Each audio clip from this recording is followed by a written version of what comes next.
नमस्कार दोस्तों, मैं मंजू हल्द्वानी उत्तराखंड से। सबसे पहले आप देखिए मेरे गुड़हल में कितने फूल आए हुए हैं और ये फूल जो होते हैं बहुत लंबे समय तक इसमें खिलते रहते हैं, कलियां बनती रहती हैं। पर इस फूल की लाइफ जो होती है 1 दिन की होती है और खूब जम के फूलों की बरसात हो रही है इस समय गुड़हल के अंदर। देखिए दोस्तों, अब इस समय जो है बारिशें हमारे यहाँ से कम हो गई हैं।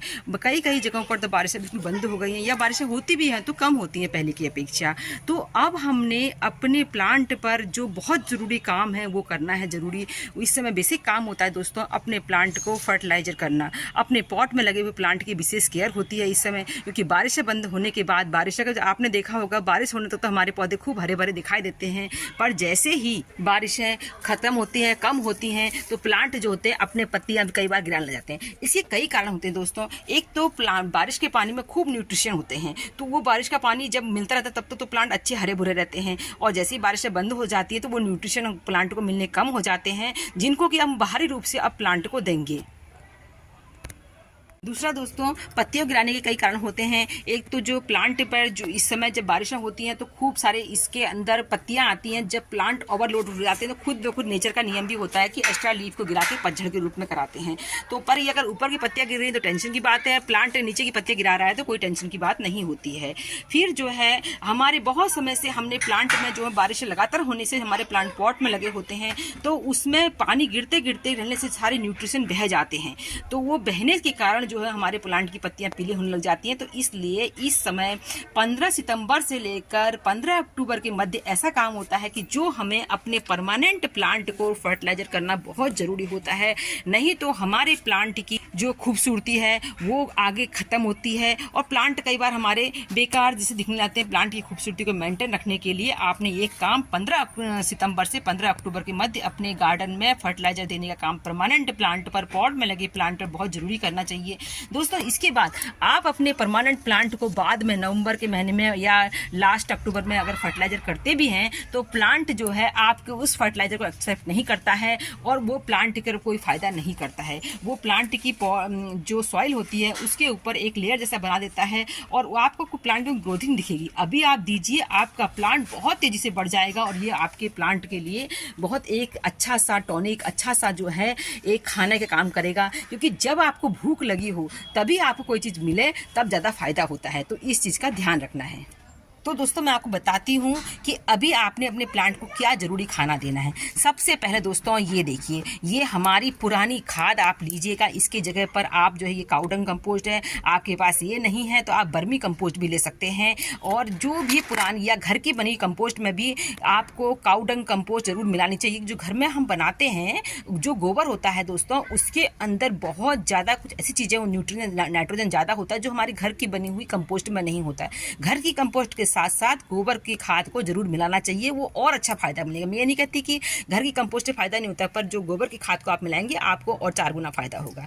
दूसरा जो है दोस्तों, अब जी मैं इसमें क्या क्या मिला दूंगी इस समय, जो लोग ऑर्गेनिक रूप से अपनी गार्डनिंग करते हैं उनके लिए काफ़ी चैलेंज होते हैं, क्योंकि उनकी गार्डनिंग को फास्ट करने के लिए उनको बहुत कुछ करना पड़ता है। तो ये देखिए, ये हो गया गोबर और अब मैं एक एक करके दिखाती हूँ।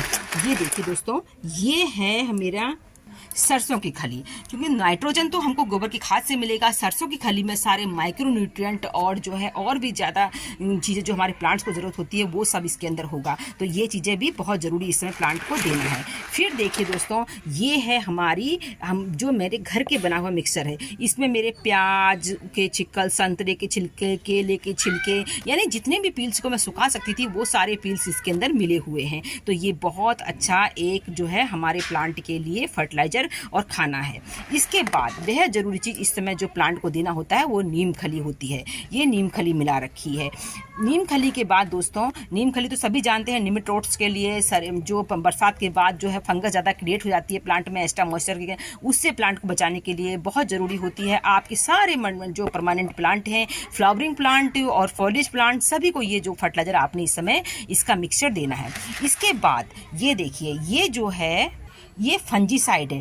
फंजीसाइड बहुत सारे मार्केट में मिलते हैं, तो इसमें ट्राइकोडर्मा मिलाई हूँ। अगर आपके पास ये नहीं है तो आप हल्दी मिला दीजिए अच्छी मात्रा में, हल्दी से भी आपको बहुत फ़ायदा मिलता है। पर ये वाला अगर आपको फंजीसाइड ट्राइकोडर्मा मिल जाता है तो बहुत काम का होता है, क्योंकि इसको फंजीसाइड का ही रूप होता है, जिंदा फंजीसाइड होते हैं, मतलब इस तरह से समझ लीजिए। तो ये हमारी जो बैड फंगस हमारे प्लांट में पैदा हो जाती है पॉट के अंदर, बहुत ज़्यादा जो काई वगैरह जमती है उसको कम करेंगे, उसको फ़ायदा मिलेगा आपको।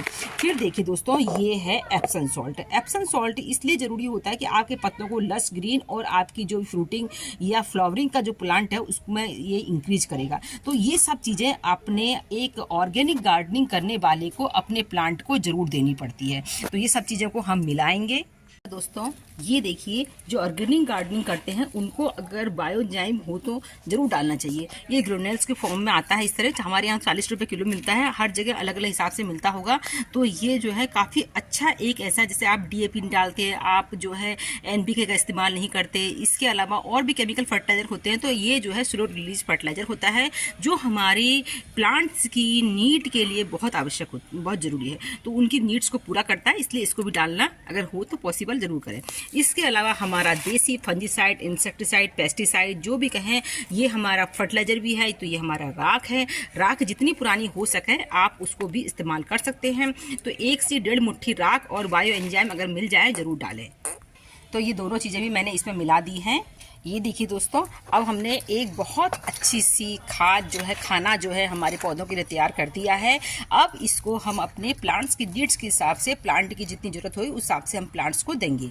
इस खाद को आप अपने परमानेंट और जो अभी विंटर में फ्लावरिंग करने वाले ऐसे परमानेंट पौधे भी होते हैं, सभी को दे सकते हैं।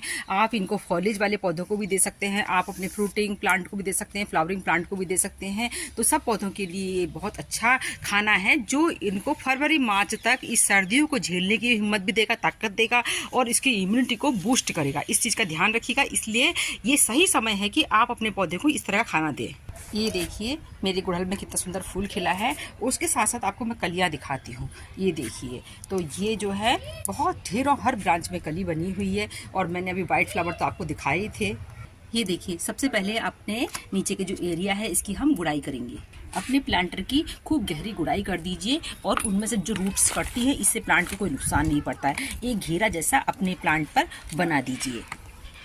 ये देखिए दोस्तों, इस गुड़हल के प्लांट के लिए मैं 500 ग्राम के करीब जो है अपनी जो खाद बनाई थी मैं आपके सामने उसको लेके आई हूँ। अब इस फर्टिलाइज़र को हम इसके किनारे किनारे इस तरीके से डाल देंगे। ये पूरी तरह से डाल देंगे, और डालने के बाद जो है, जो सॉइल हमारी पुरानी है उसी सॉइल से इसको कवर करेंगे। सॉइल को ऊपर नीचे करने से इसमें ऑक्सीजन का प्रभाव अच्छा होगा, हवा का अच्छा प्रभाव होगा, जड़ें भी अच्छी विकसित होंगी, एक्स्ट्रा रूट्स भी कट जाती हैं इस तरह से गहरी गुड़ाई करने से। तो इस तरह से गहरी गुड़ाई कर दी है। अब ये जो है सॉइल को आपने जो फर्टिलाइजर देना है तब दीजिएगा जब आपके प्लांट में बहुत ज़्यादा गीली सॉइल भी नहीं होनी चाहिए, और बिल्कुल एकदम ड्राई सॉइल में भी इस फर्टिलाइजर को मत दीजिए। इसके बाद जो है आप पानी दे दीजिए, और ये काम अगर शाम के समय करते हैं, ये सब फर्टिलाइजर देते हैं, तो ज़्यादा अच्छे रिजल्ट रहते हैं।